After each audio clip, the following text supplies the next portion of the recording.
Hello दोस्तों, welcome to our YouTube channel. आज हम लोग क्लास 10th में जो टर्म 1 के लिए ऑब्जेक्टिव क्वेश्चंस हैं उसमें से कुछ ऑब्जेक्टिव क्वेश्चंस लेके आए हैं जो आपके लिए बहुत ही ज़्यादा महत्वपूर्ण है। ये चैप्टर 10 के ऑब्जेक्टिव क्वेश्चंस हैं, जिसमें से पहला क्वेश्चन आपको दे रखा है कि दाढ़ी बनाने में किस प्रकार के दर्पण का उपयोग किया जाता है। तो दाढ़ी बनाने में हम लोग किस प्रकार के दर्पण का उपयोग करते हैं, तो आपका सही आंसर हो जाएगा अवतल दर्पण का उपयोग करते हैं हम लोग। अगला प्रश्न देखते हैं कि गोलीय दर्पण में फोकसांतर एवं वक्रता त्रिज्या के बीच संबंध क्या होता है। तो आपको पता होगा कि जो आर है, आर को हम लोग बोलते हैं वक्रता त्रिज्या, और जो एफ है, एफ को छोटी एफ को हम लोग बोलते हैं फोकस दूरी। तो आप जो फोकस दूरी है ये आधी होती है वक्रता त्रिज्या की, या उल्टा भी कह सकते हैं कि जो वक्रता त्रिज्या है वो 2 गुना है किसका, फोकस दूरी का। तो सही संबंध क्या हो जाएगा, एक हो जाएगा आर इक्वल टू 2f या एफ इक्वल टू r/2। तो इसमें कोई एक सही आंसर नहीं होगा आपका, ये रॉन्ग है। सही आंसर इसमें से दोनों हो जाएगा, एक r बराबर 2 × f या f बराबर r/2। ठीक है, चलिए आगे देखते हैं हम लोग। यदि किसी अवतल दर्पण की फोकस दूरी f तथा वक्रता त्रिज्या r हो तो क्या होगा। अभी जस्ट बताया आपको कि यदि फोकस दूरी f आपको दे रखा है और वक्रता त्रिज्या r है तो इसके बीच में दोनों संबंध हो सकता है। चलिए देखते हैं। एक r बराबर हो जाएगा आपका 2f या f बराबर हो जाएगा r/2। तो f बराबर r/2 ये तो आपका, ये भी आपका सही हो जाएगा, या दूसरा कोई ऑप्शन मैच नहीं कर रहा है, तो सीधा सा सही आंसर आपका यही हो जाएगा, f बराबर r/2। अगला प्रश्न देखते हैं। अवतल दर्पण से परावर्तन के बाद किरण किस बिंदु से होकर गुजरती है। तो अवतल दर्पण से परावर्तन के बाद, देखिए मैं थोड़ा सा यहाँ बता दे रहा हूँ। जैसे ये अवतल दर्पण है, इसमें से कोई प्रकाश किरण परावर्तन के बाद जो सबसे पहले गुजरती है वो कहाँ से गुजरती है, फोकस से होकर गुजरती है। तो सही आंसर आपका हो जाएगा। और फोकस को किससे सूचित करते हैं हम लोग, बड़ी एफ से। अगला प्रश्न है, किसी दर्पण से वस्तु को कहीं भी रखने से वस्तु के बराबर आकार का सीधा प्रतिबिंब बनता है, तो दर्पण कौन सा होगा। तो समतल दर्पण में, आप समतल दर्पण में वस्तु को कहीं भी रख दीजिए, उतना ही आकार का प्रतिबिंब आपका बनेगा। और प्रतिबिंब कहाँ बनता है आपका, दर्पण के पीछे बनता है समतल दर्पण में। ठीक है, तो सही आंसर हो जाएगा आपका समतल। अगला प्रश्न देखते हैं। प्रकाश के अपवर्तन के कितने नियम है। तो प्रकाश के अपवर्तन के याद रखिएगा, इसमें डायरेक्ट आप प्रकाश अपवर्तन के 2 नियम हैं और परावर्तन के भी 2 नियम हैं। प्रकाश का वर्ण विक्षेपण किस उपकरण से संभव होता है। तो जो प्रकाश का वर्ण विक्षेपण होता है वो आपका किससे संभव होता है, आपका प्रिज्म से होता है। अगला प्रश्न देखते हैं हम लोग। किसी गोलीय दर्पण की वक्रता त्रिज्या यदि 50 सेंटीमीटर है तो उसकी फोकस दूरी क्या होगी। बहुत ही अच्छा क्वेश्चन है। देखिए वक्रता त्रिज्या को अब थोड़ा देर पहले बताएं कि वक्रता त्रिज्या को हम लोग किससे सूचित करते हैं, आर से। 50 सेंटीमीटर दिया हुआ है और पूछा है कि इसकी फोकस दूरी क्या होगी, मतलब एफ बराबर क्या होगा। एफ बराबर फॉर्मूला होता है r/2। आर की जगह रख देंगे हम लोग 50 और 2 से इसको भाग दे देंगे, तो आपका सही आंसर क्या हो जाएगा, 25 सेंटीमीटर। ऑप्शन नंबर सी आपका सही हो जाएगा। अगला प्रश्न देखते हैं। 1 मीटर फोकस दूरी वाले उत्तल लेंस की क्षमता क्या होगी। देखिए एक सेकंड। क्षमता जो होता है, क्षमता को हम लोग किससे सूचित करते हैं, पी से। और पी बराबर फॉर्मूला होता है 1/f, फोकस दूरी। इसमें 1 मीटर आपको फोकस दूरी दे रखा है, क्षमता पूछा है, तो पी बराबर सीधा सा 1/f के जगह भी कितना रख देंगे, 1 कट जाएगा, कितना आएगा 1। और 1 डायोप्टर क्षमता होगा उत्तल लेंस का। सही ऑप्शन बी। और याद रखिएगा कि लेंस की क्षमता का जो एसआई मात्रक होता है क्या होता है, डायोप्टर होता है, जिसको हम लोग कैपिटल डी से डिनोट करते हैं। अगला प्रश्न है। किसी उत्तल लेंस की फोकस दूरी हमेशा होती है। तो उत्तल लेंस की फोकस दूरी हमेशा जो होती है वो क्या होती है, पॉजिटिव होती है, धनात्मक होती है। ऑप्शन ये आपका बिल्कुल करेक्ट हो जाएगा। प्रकाश का वेग न्यूनतम होता है किसमें, निर्वात में, जल में, वायु में, कांच में। तो इन चारों ऑप्शंस में से जो सबसे कम चाल होगा आपका, वो आपका किसमें हो जाएगा, कांच में होगा। अगला प्रश्न है। निम्न में से कौन सा पदार्थ लेंस बनाने के लिए प्रयुक्त नहीं किया जा सकता है। जल का उपयोग हम लोग लेंस बनाने में कर सकते हैं, जी हाँ कर सकते हैं। कांच का भी उपयोग कर सकते हैं, प्लास्टिक का भी कर सकते हैं, लेकिन मिट्टी का नहीं कर सकते हैं। तो सही आंसर होगा डी। अगला प्रश्न है।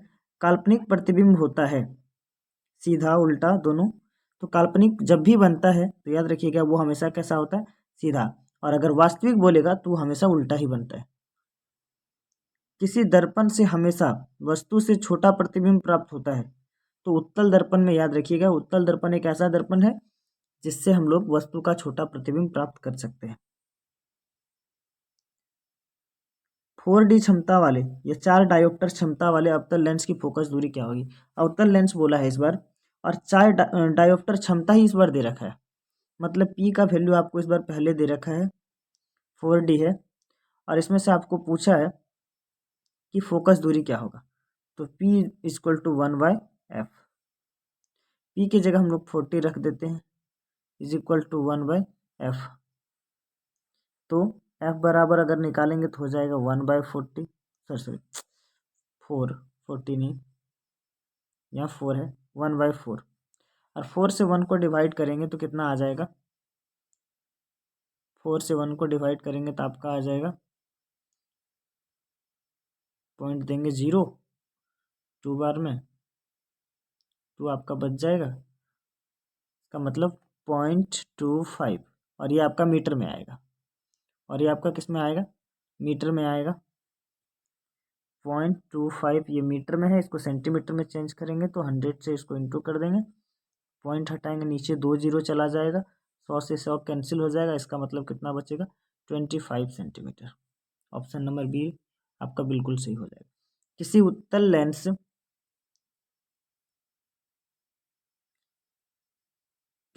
लेंस का फोकसांतर 50 सेंटीमीटर है तो उसकी क्षमता क्या होगी। सारा वही फॉर्मूला लगेगा सब में। एफ बराबर आपको दे रखा है 50 सेंटीमीटर, और पूछा है कि इसकी क्षमता कितना होगा। तो P = फॉर्मूला आप पढ़े 1/f, लेकिन इस 50 सेंटीमीटर को पहले मीटर में चेंज करना होगा, और मीटर में चेंज करने के लिए इसको 100 से भाग करना होगा। 100 से जब भाग दीजिएगा इसको तो आ जाएगा 0.5। तो P =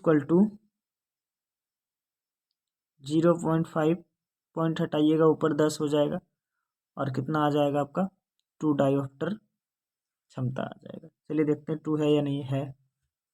और उत्तल लेंस का जो क्षमता होता है वो हमेशा धनात्मक में आता है, क्योंकि इसकी फोकस दूरी भी किस में होती है, धनात्मक में होती है। तो याद रखिएगा -d नहीं होगा, +2d होगा। अगला प्रश्न है, किसी दर्पण से वस्तु का बड़ा प्रतिबिंब यदि प्राप्त करना हो तो किस दर्पण के सामने रखेंगे। अवतल दर्पण जो है वस्तु का बड़ा प्रतिबिंब बनाता है। 2D क्षमता वाले लेंस का फोकसांतर क्या होगा। फिर से वही क्वेश्चन है, P = दे रखा है 2D, और पूछा है कि F = क्या होगा। तो P = फॉर्मूला होता है 1/f, P की जगह रख देंगे 2, 1/f। F बराबर क्या हो जाएगा, ये 2 नीचे चला जाएगा तो 1/2, और इसको जब भाग दीजिएगा वो किस में आएगा आपका 0.5 में। और दशमलव इसको चेंज करना है आपको सेंटीमीटर में, तो 100 से इंटू कर दीजिएगा, एक 0 कट जाएगा, इसका मतलब 50 आएगा। 50 सेंटीमीटर आपका सही आंसर हो जाएगा, ऑप्शन नंबर डी। अगला प्रश्न देखते हैं, प्रकाश के परावर्तन के कितने नियम है। प्रकाश के परावर्तन के कितने नियम है, 2 नियम है। अगला प्रश्न देखते हैं, समतल दर्पण द्वारा बना प्रतिबिंब कैसा होता है। जब भी समतल दर्पण द्वारा प्रतिबिंब बनता है वो हमेशा आपका किस में बनता है, काल्पनिक में बनता है। और काल्पनिक, अगला देखिए, जब प्रकाश की किरण हवा से कांच में प्रवेश करती है तो मुड़ जाती है, किधर मुड़ती है। देखिए जैसे मान लीजिए एक कोई माध्यम अलग करने वाला है, इधर आपका हवा है और इधर आपका क्या है, कांच है। तो बोला है कि जब प्रकाश किरण हवा से कांच में जा रहा है, जब हवा से कांच में जाएगा तो प्रकाश किरण हवा हो जाता है आपका विरल और कांच हो जाएगा आपका सघन।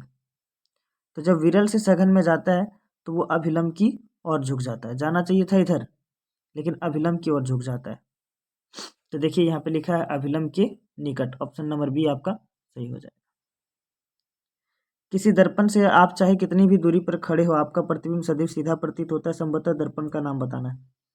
आप कहीं भी खड़े रहिए और आपका सीधा प्रतिबिंब ही हमेशा बनेगा, तो किस दर्पण में ऐसा संभव हो सकता है? तो दो दर्पण, एक समतल भी हो सकता है या उत्तल भी हो सकता है। इन दोनों में हमेशा क्या होता है? सीधा प्रतिबिंब ही बनता है। फोटोग्राफी कैमरा का अभिदृश्यक होता है, जो उसमें अभिदृश्यक होता है, देखने वाला लेंस होता है, वो कौन सा लेंस होता है? तो उत्तल लेंस होता है। साइड मिरर के रूप में प्रयुक्त होता है, तो साइड मिरर के रूप में भी हम लोग किस दर्पण का उपयोग करते हैं? उत्तल दर्पण का उपयोग करते हैं। अगला प्रश्न देखते हैं, एक अवतल दर्पण की फोकस दूरी 10 सेंटीमीटर है, तो उसकी वक्रता त्रिज्या कितनी होगी? फोकस दूरी दे रखा है f बराबर 10 और पूछा है वक्रता त्रिज्या r बराबर क्या होगा। तो फोकस दूरी जो है, वह सॉरी वक्रता त्रिज्या जो है इसका 2 गुना होता है, तो 10 दूनी कितना हो जाएगा? 20 सेंटीमीटर हो जाएगा। किसी माध्यम के अपवर्तनांक का मान कितना होता है? अपवर्तनांक का जो मान होता है वो कितना होता है? साइन आई बटे साइन आर होगा। ऑप्शन नंबर बी आपका सही हो जाएगा। अगला प्रश्न है, निर्गत किरण एवं अभिलंब के बीच के कोण को क्या बोलते हैं? तो निर्गत किरण और अभिलंब के बीच बनने वाले कोण को निर्गत कोण बोलते हैं। अवतल लेंस का आवर्धन बराबर होता है, तो भी बाय यू का होता है। अगर अवतल दर्पण बोलता तो माइनस भी बाय यू हो जाता, लेकिन लेंस बोला है इसलिए भी बाय यू होगा। सरल सूक्ष्मदर्शी में किसका उपयोग होता है? तो उत्तल लेंस का उपयोग हम लोग सरल सूक्ष्मदर्शी में करते हैं। किसी लेंस के द्वारा सिर्फ काल्पनिक प्रतिबिंब बनता है, सिर्फ काल्पनिक यदि बनाना हो और लेंस बोला गया है, तो आपका किसमें संभव है? किसी लेंस के द्वारा सिर्फ काल्पनिक प्रतिबिंब प्राप्त करना हो, तो ये आपका किसमें होगा? अवतल लेंस में होगा, उत्तल में नहीं होगा। ये आपका रॉन्ग आंसर है। एक उत्तल लेंस होता है सभी जगह पर समान मोटाई का, बीच की अपेक्षा किनारे में। तो जो उत्तल लेंस होता है, उत्तल लेंस का जो आकार होता है वो आपका इस प्रकार होता है, और इसमें किनारे में मोटा होता है और बीच का भाग इसमें मोटा होता है। तो आपका सही आंसर हो जाएगा किनारों की अपेक्षा बीच में मोटा। किसी बिंब का वास्तविक तथा समान आकार का प्रतिबिंब प्राप्त करने के लिए बिंब को उत्तल लेंस के सामने में कहाँ रखें? समान आकार का यदि प्रतिबिंब प्राप्त करना हो और आपको बोला है कि उत्तल लेंस के सामने में कहाँ रखेंगे, तो ये जैसे मान लीजिए ये आपका उत्तल लेंस है और ये आपका फोकस है और ये आपका 2f हो जाता है। तो फोकस दूरी की दोगुनी दूरी पर यदि हम रखेंगे वस्तु को, तो समान आकार का ही प्रतिबिंब प्राप्त होगा। तो सही आंसर होगा फोकस दूरी की दोगुनी दूरी पर।